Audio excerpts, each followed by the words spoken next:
Hello everyone and welcome to our next presentation. There are no two people in Serbia that spark more than these two when side effects software Houdini is in question. Thanks to their energy and readiness to spread the knowledge, Creator Training Center has reformed its Houdini visual effects course for gaming as well. So here with us today will be Nikola Damjanov, a lead game artist at Nordius, and Bogdan Amidžić, senior compositing artist at Creator. And they have a brief but unbelievable super magical presentation on World of Houdini proceduralism. If you don't believe in magic, believe in them. Welcome, guys.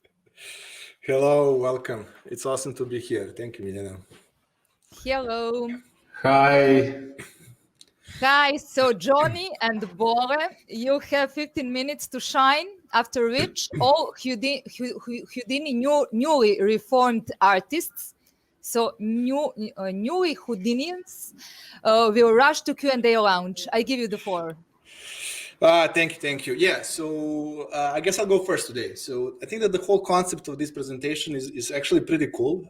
We do have a limited time slot, but let's see if we can amaze you in a very short time.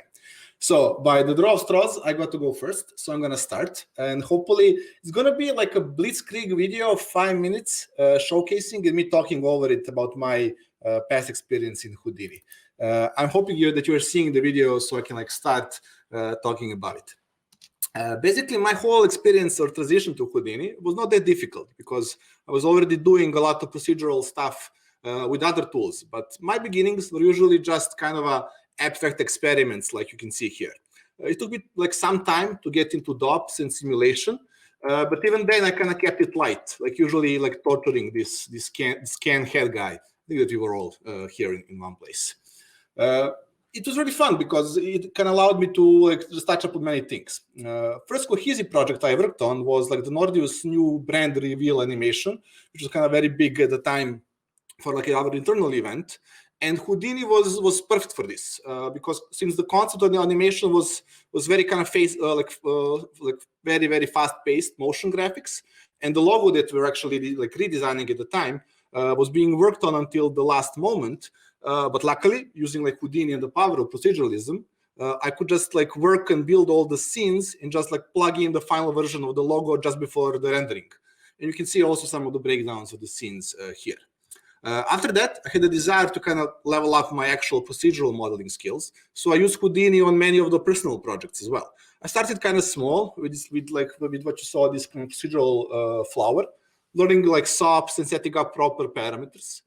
And as my skills kind of grew, so did my confidence, of course, as well. So I tested out Houdini on some more character modifications, like you can see here.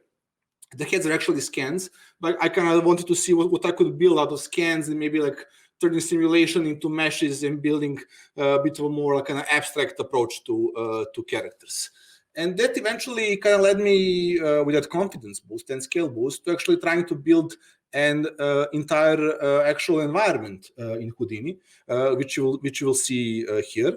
So everything you see here is actually built in Houdini, and this got me kind of more into scattering and actually rendering in Houdini as well, especially to kind of push me to explore height field generation. Which was very fun. I still use height fields a lot to this day in many projects, both personal and professional. So at that kind of point, stars aligned, and I was able to bring all that knowledge from personal projects into the project at work. So we did this pipeline test around how would environment production actually look for our live game, Heroic, and it was completely done in Houdini as a test. So it's this whole kind of lane battler game, and I built this sample where you could just build an environment and on a click actually export everything to Houdini and super fast iterate, just to give the game designers actually ability to super fast test things. So we could choose how the environment looks, how the specific barriers look, how many number of lanes. I could model with the textures and the placement, as you can see, and just interchange the texture, you get a new model. I could even send that to automatically be textured with the material layers in Painter and get a level inside of a game super fast. And Houdini also saved our asses like multiple occasions on Heroic project because we were a very small team under very tight deadlines. We created like 30 different maps in 2 weeks, for example, you can see here, just using height fields. And the system was very art directable. You can create anything, like any logo can be turned into terrain. Or any object actually could be into like built into rock strata layers. They could be even layered like using gravity or manually, or being like rendered into a fancy kind of single piece. Even in some unexpected places, we used Houdini. For example, like making all these UI elements for the game. Houdini was instrumental in like enabling us to set up a very flexible pipeline to generate, like actually generate UI elements in these badges with combination of Substance Designer. Like we did 60 of these in less than 2 weeks. Like I cannot imagine doing that by hand anymore. Even in more typical scenarios, like since we also make football games, we have a lot of stadiums, of course. So it was quite easy to set up a primitive system for like populating stands with fans. And this system was very kind of elemental, but it kind of enabled us to kind of populate and actually it was optimized to work in real time on mobile devices in 3D. We had these all controls for like density and like some procedural animation, which was then driven by a shader. And every once in a while, I like to also do personal project for work, like this kind of homage for my Heroic game team, where I kind of wanted to give a tribute to them and to especially that point in time when we released a huge update for the game. The entire thing was made in Houdini. I like started by extracting frames from a video, converting them to kind of point clouds. It was a very fun little project. And I continued that legacy in smaller chunks as well, like occasionally doing just some kind of eye candy, like you can see here, or like, for example, this synthwave wallpaper that I did also for Nordos, which you're going to see like right now. The cool thing about this wallpaper is that it's based on the real world map data. So I just kind of use Mapbox and pulled like data from the real world. And once you can have the system, you can like synthwaveize any location in the world. So you can like quickly create like New York into synthwave location, or Rome, or maybe Singapore, or even London, you know. And I was working in personal projects on parallel as well, but trying kind of to more focus on building systems and exploring aesthetics. For example, this feather generator is my current passion project. And I also quite enjoy the black and white look at the moment. Kind of makes me more focused on design. But I always also kind of kept on doodling on so many various things. Like, to be honest, I can be quite chaotic with my personal projects sometimes. As you can see, like there's a whole like, huge ton of stuff here. So eventually, what happened? Like all that experience, both personal and professional, kind of circled back. And I kind of turned again, like when I started, like back to kind of abstract art. And you can also see here some examples of some like photogrammetry I did, as well as some kind of simulation-driven animation, which just shows that Houdini can do like basically everything. And like I said, like eventually I kind of circled back to abstract art, and I actually just recently bought a new toy, which is like a 2D kind of print plotter. And I think, as you can see here, it's pretty awesome. I'm having quite fun, like making some like generative art, plotter art in Houdini, and then printing it out on a plotter. It's this cool thing because it's this mixture of kind of digital generative art and analog side on the other side, because you can actually kind of get to play with different types of paper, different types of pens, or even like using paintbrushes as a plotter head. And that's basically it. That's like me, myself, and Houdini in the past 2 years. I'm done. A little bit over 5 minutes. I hope it wasn't too fast. Great. Hi all. I'm Bogdan from Creator Studio. Hope you can hear me. Let me share my screen. Okay. So I'll try to be as fast as Nikola. Okay. So my past experience is 10 plus years of compositing and compositing supervision. And in last few years, I switched to Houdini and started doing more 3D stuff. So shot you see is typical kind of shot that I would do. I prefer these long shots because what they allow you to do, even though if you are doing compositing, you can experiment with a lot of other stuff because nobody can force tight deadline on you. So this was my first simulation in Houdini that was used in this shot. Colleague did smoke simulations for the big smoke. So at that time, what I had as experience, I was leading a few projects with both 2D and 3D teams. And usually when I talk with guys from FX, I would get something like this. So my motivation was to prove that that Houdini is not scary, even though they convinced me it's very complicated.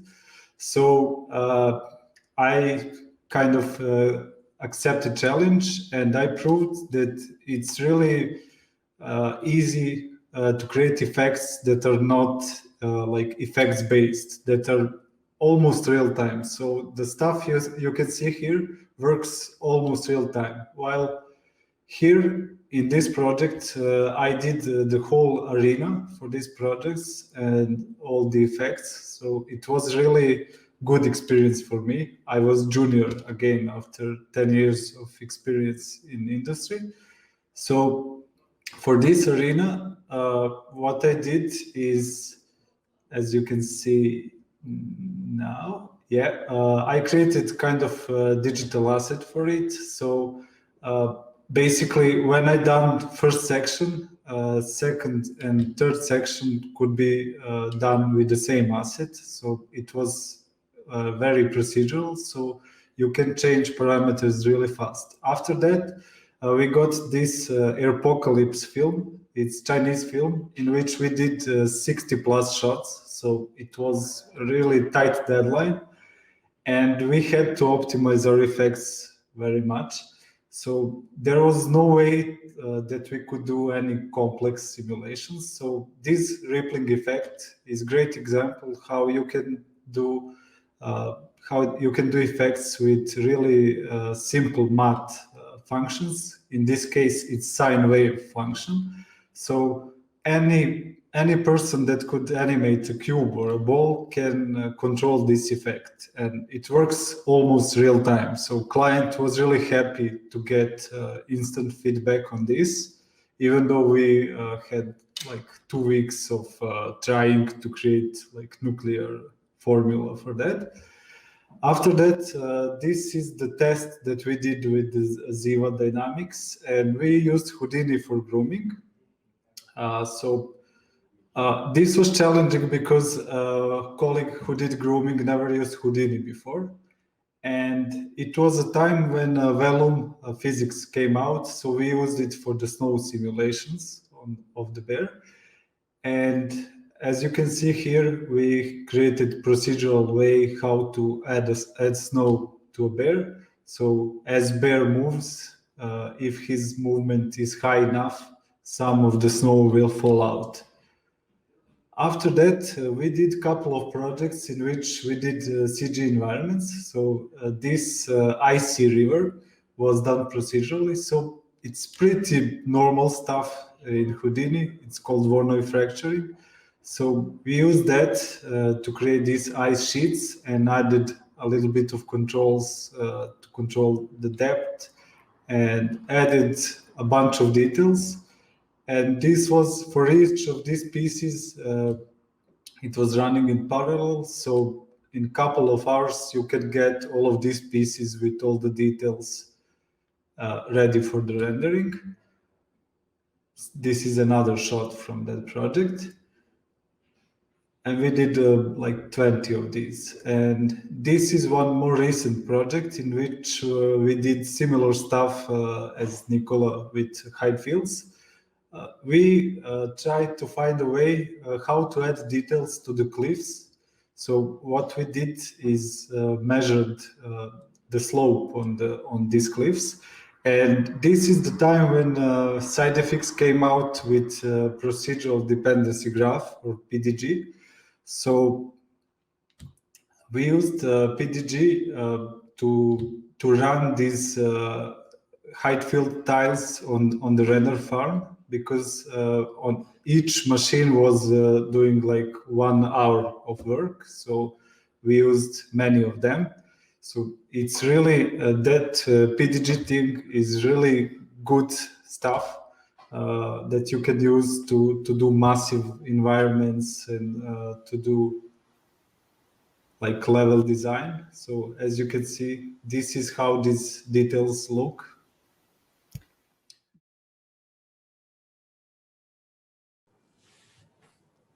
Hello, Nikola.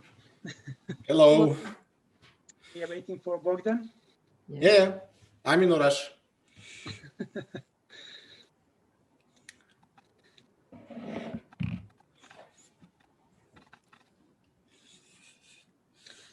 So how was the presentation? I was hearing the Q&A.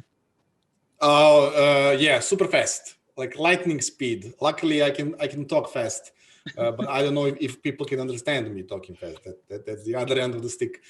But I like it. I mean, I actually quite enjoy these lightning talks, like the whole concept. It's kind of makes you maybe focus on the essence of it. I also remember when I was like coached years ago on public speaking, whenever I was doing any presentations, for example, for Unite or GDC, like every time I create a presentation for like 45 minutes, the first thing that every coach is going to tell you is, okay, now do the exactly same presentation in 15 minutes, which is a very good exercise for you to kind of narrow down on the most important things. I think we have... Hello. Okay, so Milos wrote you in chat. You can ask a question in a chat, you can write a question in a chat, or you can raise a hand. When you go to the participants in the Zoom room, when you click it on the right side, you will have a chat listed with everyone, and below that you have a raise a hand option. So you can raise a hand and Milos will ask you a question. Yeah, hello Bogdan, how are you? Good. Can you hear me? Yeah, you're good. Okay. It's a strange art concept background with the chairs in an empty space. This is our dailies. I'm at work. Dailies room. Yeah. Punishing room. Yeah. Okay. So, Nikola. Yes. You're known as a Swiss Army knife of computer graphics, trying every possible tool and publishing your actually results and experiments. How do you find this way of working? Is it stressful or just? So here's the thing, like I quite often get this discussion at work or at like other communities, like generalist versus specialist, like what should people do? And I'm kind of fall under the category that I think that people really shouldn't specialize. Like that's why I kind of chose that path. I like to keep my options completely open. That's actually why I chose to work on a very small, in a small team in a gaming studio, because I can contribute to like multiple places, not just art. Actually, I have the opportunity to contribute to actual game design here and touch up on many aspects of design, whatever that is. So it is stressful in a sense that you have that. It's a risk because you might be what they say like jack of all trades, master of none. I like to be like very like maybe even hyper confident that I like to say that I'm a master I'm a jack of all trades and master of some, at least. So it is like a stressful, like keeping all the knowledge that you need to know and being up to date on everything. When you're trying to do everything, you need to kind of know everything. So it is stressful on that side. It requires a lot of time and investment. I mean, everything requires that, but it is also freeing in a sense that I have a much bigger deck of cards that I can choose to play with. So it's also a liberating experience to me as well. Yeah, cool. Yeah, I guess having a really rigid format in some studios or some teams, that will not be allowed because there will be specialists sitting in one place. This is giving you more freedom to actually enjoy it. Yes, I quite enjoyed it. Like currently, I would not change that for anything.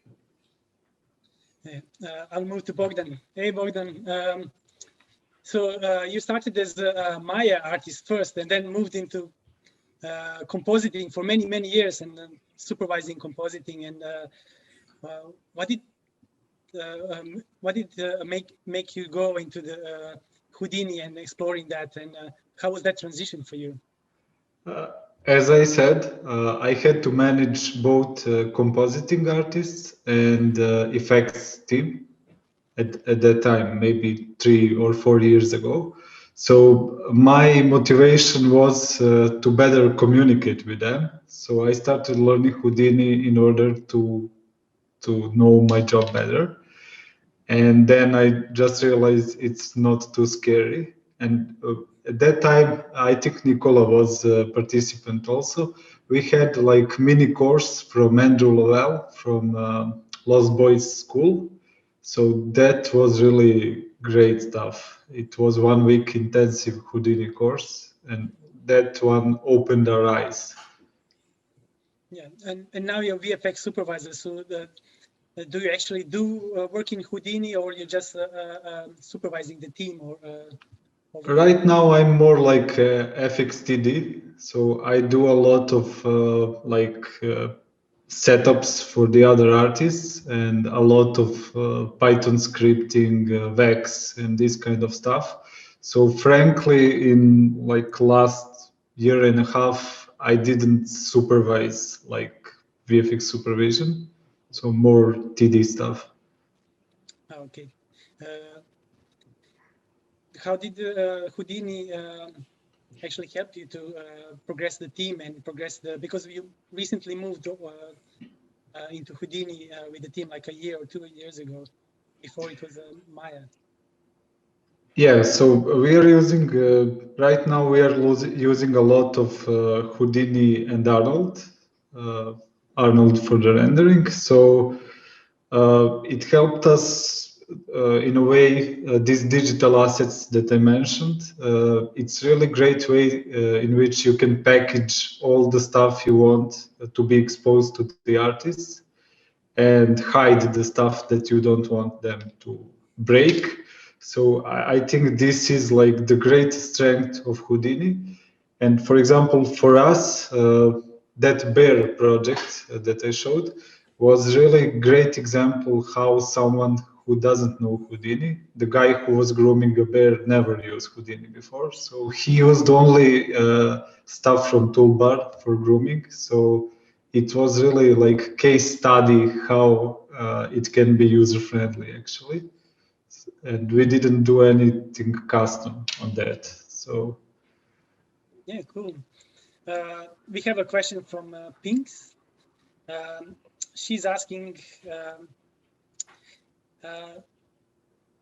in your opinion, Nikola and Bogdan, what is the best tutorial series for learning Houdini?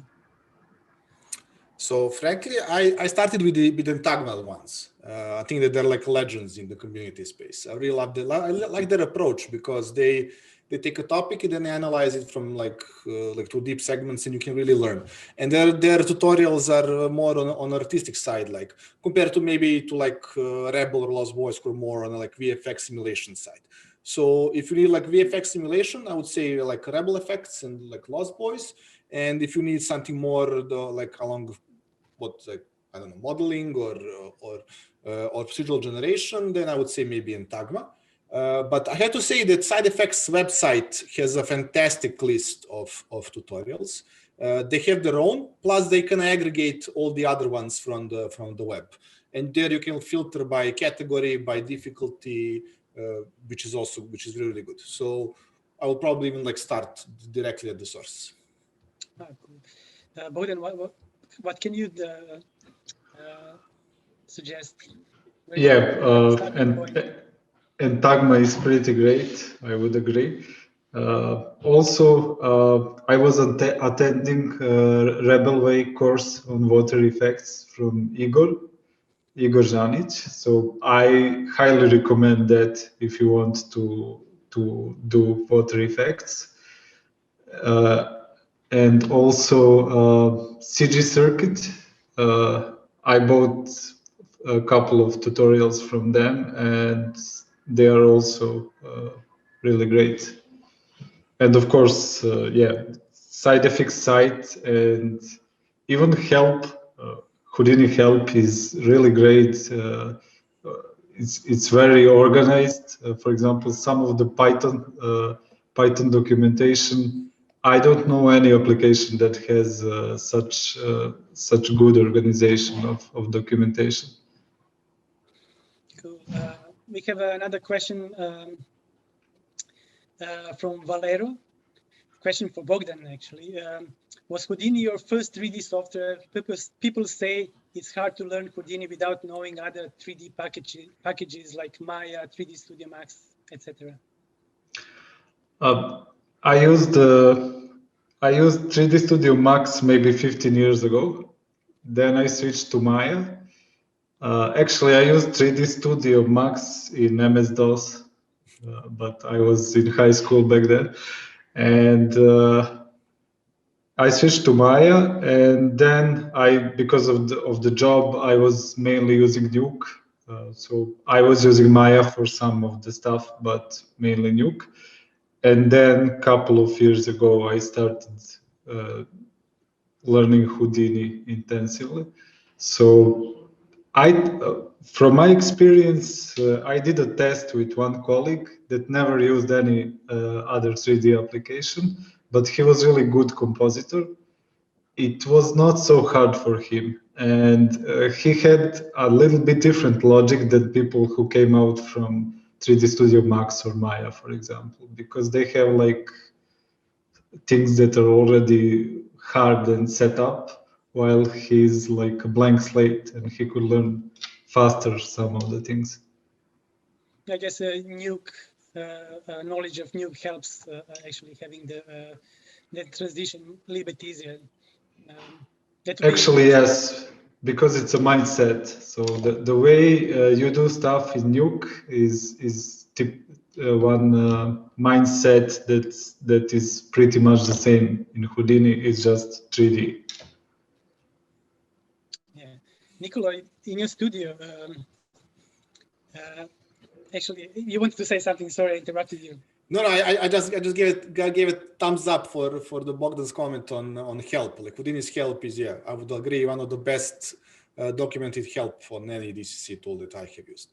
And also, if I can add on the kind of learning curve, the discussion that we started, I think that the side effects also invested a lot of effort like into like making Houdini way more usable to like novice people.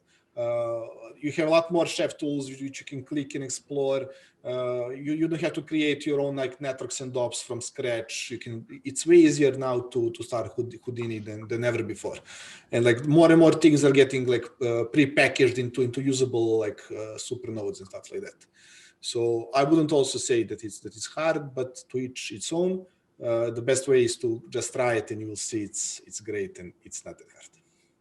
I think that most of the programs are now moving, or over the years moved into this modern software where you actually can pick up much quicker than before. Like if I remember Maya, when I opened it the first time, even Nuke opening it for the first time like 15 years ago, that was a pain, just as a starting point. So yeah, Nikolai, do you prefer like an abstract like art or something towards, or more like a pipeline production ready use of Houdini? I wouldn't be lying when I said that I prefer both, like depending on my like let's say mood of the day. I like abstract art. I like personal projects, and like abstract just one part of them because I don't have any limitations. I don't have to carry about any optimization. I don't have to like worry about any like specific art direction. I'm my own boss and I can do whatever I want. So I quite enjoyed it. And I also like abstract art because it's always pushing me towards experimentation. And like the more you experiment, the more those happy accidents you're gonna get along the way. And I love those happy accidents because they all like whenever you start experimenting, you start very broad, and then you don't know where you're going, you're kind of maybe wandering at one point, then a happy accident happens and it drives you toward a certain outcome. So that's why I love it. Like that exploration part is super great, super exciting. And then on the other side, when I'm working on like specific maybe pipeline or production ready tools, what I enjoy there is actually solving the problem at hand. That's where my motivation comes at that point, which is also like super cool to me. And the additional benefit is that at that time you're not solving the problem alone. You have also all the luxury that working in a company can bring you, like smarter teammates than you that can always jump in to help out when needed. Yeah, the procedural nature of Houdini probably gives you a lot of these happy accidents where you find out something completely new. Absolutely, yeah. That's why one of the reasons I love Houdini is because Houdini just doesn't care. It's like, if you ask me, it's not a 3D software. It's a data wrangling thingy, and it's just you give it some data, you pipe the data through a node, it gives something on the other side, it just kind of puts it on nicely on a viewport. It doesn't care what you give him. It's going to do something with it. And when you have that kind of flexibility, where you can really plug in anything into anything, yeah. Happy accidents happen a lot, and I quite enjoyed it. Yeah, you're actually right. I have a friend that he's actually using Houdini as almost like a reformatting software. He's working some on architectural like shapes on the buildings where CNC machines are poking holes through some panels. And he can almost like project a huge image over the whole building, but using Houdini, where you can rasterize and vectorize image directly in Houdini. So that way you can use it for anything. Like yes, there is a software for that, but you can make Houdini do whatever you actually exactly want. And I don't know, I never tried the compositing part of Houdini. How that works? Have you tried it, Bogdan? Yes, it's slow. It's not as fast as Nuke. So I think Nuke is still the fastest, like in terms of reading images, the speed of filters and so on. And it doesn't have all the capabilities as Nuke, of course, but it's useful for some other stuff. Like hide fields use a lot of that compositing context, actually. Yeah. Can you explain hide fields? Basically, hide field is 2D image, which has height as the value, and what you do, for example, if you have terrain and you want, when you blur it, you get rid of all of the jaggy peaks in the terrain. So basically, it's the same as doing blur on the image in 2D. And what they added is these erosion filters with which you can have like thermal erosion and so on. I saw, for example, Substance has some of the similar stuff, but a little bit different. Yeah. Yeah, cool. I think we still have a little bit more time. If anyone has any question, I'm happy to ask, and just raise your hand or just write in the chat. Nikola, you probably said it in the presentation, but I was here in the Q&A session. So I will ask, in your studio where you work, how much is it Houdini used in the studio? Like, I could imagine for the gaming the VFX.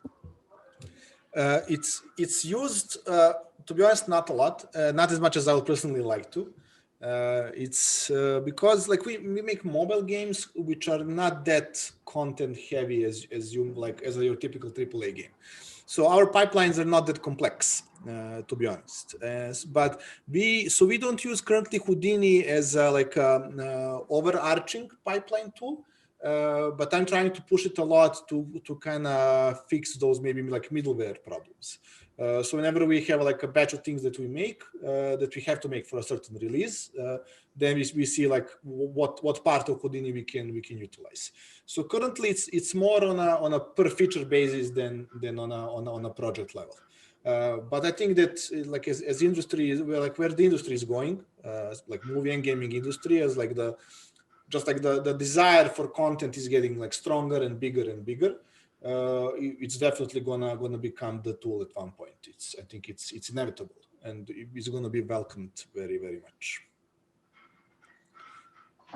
Cool. I think it's time to wrap up the Q&A. Yeah, thank you very much, Nikola and Bogdan. And I would like to say thank you to Valerio Pinks for asking questions as well.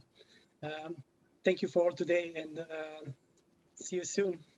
See you. Thank you you. very much. See you. Bye. Bye.